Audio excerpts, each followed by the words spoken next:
Hello everybody, how are you? Jo here, coming with the Q&A for the week.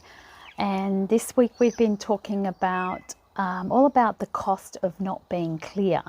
And in my blog I talked a lot about the cost of not being clear in our life goals and what we want, how we want our life to turn out, and the cost of not setting goals and the cost of not having a vision and all of that stuff. But this week I had a couple of questions more around how does not being clear affect our relationships. And this is a huge one because everything in life is relationships. We are continually in relationships with people in the workplace, people in our families, in our environment, in our communities, our neighbours, all of that. So it's a huge area that we really need to be clear in.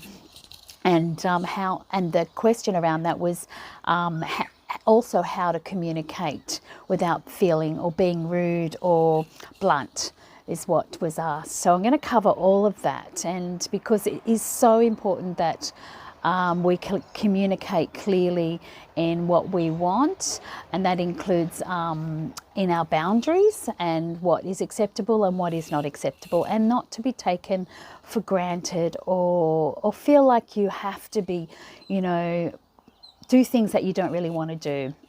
So the first thing is with communication, it's also important to be a good listener.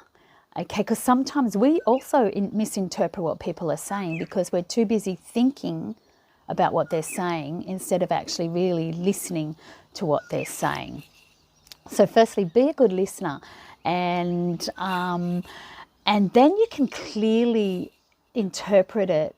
And if you don't actually clearly interpret it, you can actually ask questions and say to them, do you mean this, this and this? And that gives them the opportunity to be more specific about what they're asking or what they're saying. And the same goes when you're communicating. Be as specific as you can when you're communicating what you want or what you're asking or what you're really trying to say. And sometimes we communicate just because we feel like we want to vent. We feel like we just want someone to talk to. We want a listening ear. So don't always assume that people want advice in that communication. Ask them, do you want my opinion? And be ready to hear that and be ready to listen. Listen is a really important thing. I think a lot of people miss because we're so much in our heads thinking about how we can help or what we're going to respond with without actually really listening to what they're saying. And the same goes when you're communicating, as I said, if it's something, in a personal relationship that you want to communicate, avoid, or if there's something that's frustrating you, because misinterpretation can really open you up for, unpleasant feelings, unpleasant emotions, potentially a fallout in a relationship, and potentially, an argument.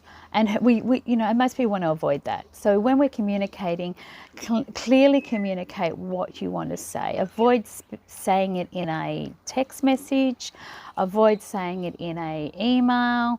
It's best to speak to the person on the phone, up front, or in person, so they can see you and they can feel you and they can hear you, because there's all types of ways that people actually hear. Some people hear through audio, some people hear through visual, some people hear through kinesthetic, which is touching. There's so many ways that people operate in the world, and it's less likely that you will be misinterpreted or you'll be miscommunicated to when you are speaking to them in person. You can hear, you can feel the feelings. Be in the heart when you speak. The other thing is, if someone's speaking to you and you're thinking that they're saying something that you feel very uncomfortable about, then actually stop before you communicate back and think what are you saying? What are you going to say? How are you going to respond? And often, if you're not sure, you ask a question. You don't just respond with an assumption that that's what they're saying, because often it can be misinterpreted. So very clearly think about what you're going to say before you communicate. If you need some time before you respond, particularly in emails, that, you know, things do get misinterpreted easily. So be very clear. If there's an uncomfortable situation that you're faced with that you need to communicate with staffing or in a personal relationship, I would visualize the outcome first. I talked a lot about visualization in The Cost of Being Clear in Our Life and in the blog, but visualize the outcome, how you want that to turn out, how you want to see that, see the end result of that. Okay, so choose your words carefully, wisely, and clearly are my 3 tips, really. And this is some of the things that I teach in my, one-on-one coaching. My 12-week package is part of that, is communication.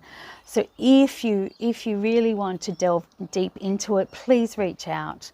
We can really go a lot further, because it will save your life in heartache and problems that you don't need and feelings that you don't need to feel. So please reach out. I'm here for you as always. Have a wonderful week. Love to all. Bye for now.